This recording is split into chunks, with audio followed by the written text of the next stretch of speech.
Imagine surviving a terrifying, hours-long attack by two masked men intruders inside a high-end retail store, only to have the police slowly realize that the real monster wasn't a stranger off the street. It was the coworker tied up right next to you. In March of 2011, an opening manager arrived at a busy Lululemon store in Bethesda, Maryland, expecting a normal Friday morning. Instead, she unlocked the doors to a scene of absolute chaos. The store was completely destroyed, and in the back room she found two employees. One of them, 30-year-old Jana Murray, had tragically lost her life after enduring an unimaginable level of trauma. The other, 28-year-old Brittany Norwood, was found bound with zip ties, injured, and seemingly paralyzed by fear. When authorities arrived, Brittany recounted a chilling, deeply disturbing nightmare. She claimed that two men in ski masks had slipped into the store just as they were closing up the night before. She said that these men were relentless, brutalizing both women and tearing the store apart before vanishing into the night. The surrounding community was thrown into a state of sheer panic.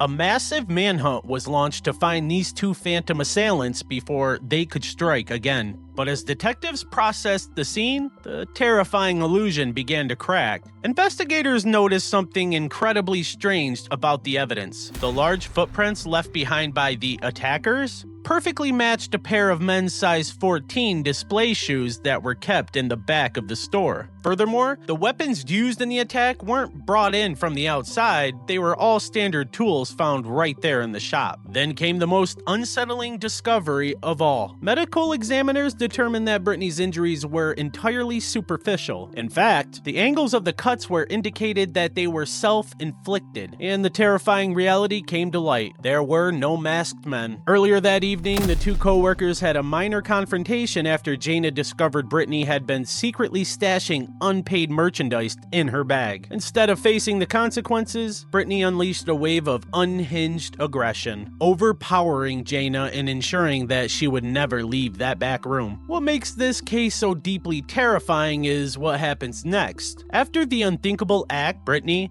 didn't run. She stayed inside the locked store for hours, sitting in the total silence, meticulously staging a horror movie scene. She put on oversized display shoes to track fake footprints through the shop. She intentionally injured herself, bound her own hands and feet with zip ties, and laid on the cold floor all night, waiting to play the role of traumatized survivor the next morning. Brittany's chilling performance wasn't enough to fool the evidence. She was convicted and handed a life sentence, ensuring that she will never walk free again. It remains one of the most unsettling examples of how the most dangerous threats can hide behind a familiar, friendly face.